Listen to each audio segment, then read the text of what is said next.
अथ स्वस्ति वाचनम्। ॐ अग्निमीळे पुरोहितम् यज्ञस्य देवमृत्युजम् होतारम् रत्नधातमम्। ॐ सनापिते वसूनवेग्ने सूपायनो भव सजस्वानः स्वस्तये। ॐ स्वस्ति नो मिमीतामश्विना भव स्वस्ति देव्यतिरनर्वण स्वस्ति पूषा असुरो दधातु न स्वस्ति द्यावा पृथिवी सुचेतुना। ॐ स्वस्तये वायुमुपब्रवामहे सोमम् स्वस्ति भुवनस्य यस्पतिः बृहस्पतिम् सर्वगणम् स्वस्तये स्वस्तयादित्यासो भवन्तु नः। ॐ विश्वे देवानो अद्य स्वस्तये वैश्वानरो वसुरग्निः स्वस्तये देवावन्त्वरिभव स्वस्तये स्वस्ति नो रुद्रपात्वङ्घस। ॐ स्वस्ति मित्रा वरुणा स्वस्ति पत्ते रेवती स्वस्ति न इन्द्रश्चाग्निश्च स्वस्ति नो अदिते कृधिः। ॐ स्वस्ति पन्थामनुचरेम सूर्या चन्द्रमसाविव पुनर्ददताघ्नता जानता सङ्गमे महि। ॐ ये देवानाम् यज्ञियानाम् मनोर्यजत्रा अमृतारितज्ञाः तेनो रासन्तामुर्गाय मध्य यूयम् पात स्वस्ति वेसदानः। ॐ येभ्यो माता मधुमत्पिन्वते पयः पीयूषम् द्यौरदितिरद्रिपर्णः उक्तशुष्मान् विषभरान् स्वप्नसंस्थामादित्यामनुमदा स्वस्तये। ॐ नृचक्षसो अनिमिषन्तो अर्हा बृहद्देवासो अमृतत्वमानशु ज्योतिरथा अहिमाया अनादसो दिवो वर्ष्माणम् वसते स्वस्तये। ॐ सम्राजो ये सुहृदो यज्ञमाययुरपरिवृतादधिरे दिविक्षयम् तामाविवासनमसा सुनिर्ग्निर्महो आदित्यामयितिम् स्वस्तये। ॐ कोवस्तोमम् राजतीयम् जुजोषत विश्वे देवासो मनसो यतिष्ठन कोवोद्भरम् तु विजाता अरम् करद्यो न पर्षदत्यम् स्वस्तये। ॐ येभ्यो होत्राम् प्रथमामाये जे मनुसमिद्धाग्निर्मनसा सप्तहोत्रिः तदादित्या अवयम् शर्म यच्छत सुगान कर्त सुपदा स्वस्तये। ॐ यईशिरे भुवनस्य प्रचेतसो विश्वस्य स्थातु जगतश्च मन्तव तेन कृता लक्षिता दीनसस्पर्यत्यादेवासा पिप्रीता स्वस्तये।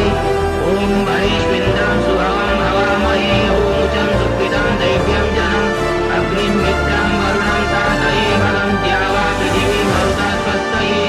ॐ सुत्रामाणम् पृथिवीम् द्यामनेहसम् सुशर्माणमदितिम् सुप्रणीतिम् दैवीम् नावम् स्वरित्रामनागसमस्तवन्ती मारुहेमा स्वस्तये।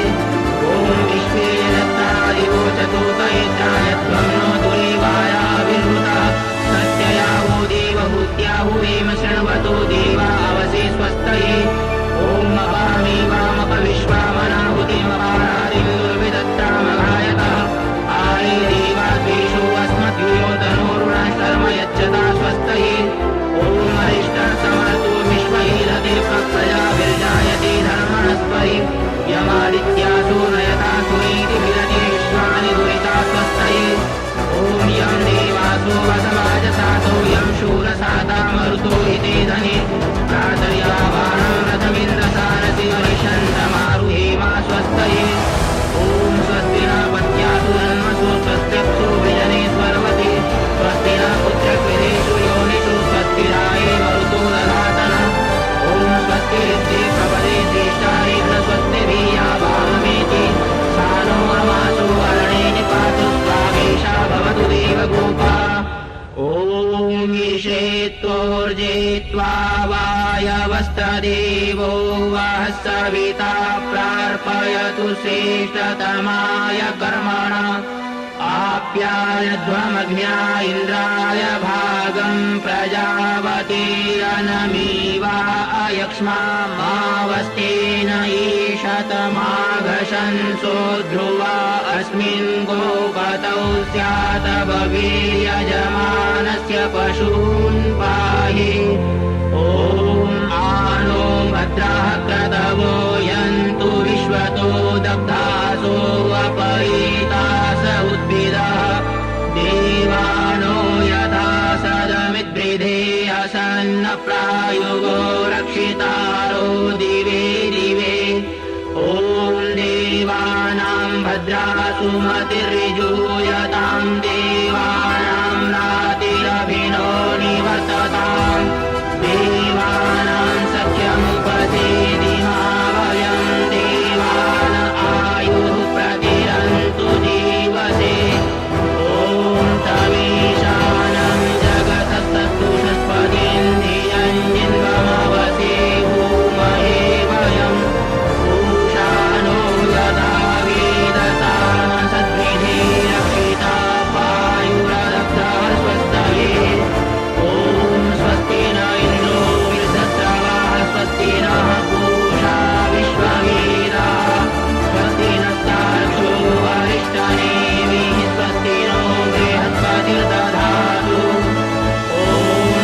साधुनाम् कर्णेभिः शृणुयाम देवा भद्रम् पश्येमाक्षभिर्यजत्रा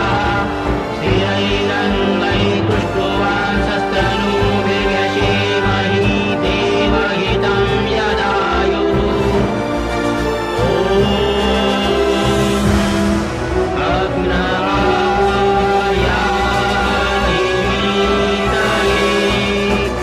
क्रीणानो हव्यदातये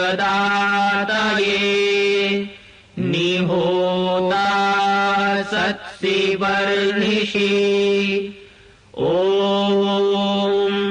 त्वमग्ने यज्ञानाम् होता विश्वेषाम्यितः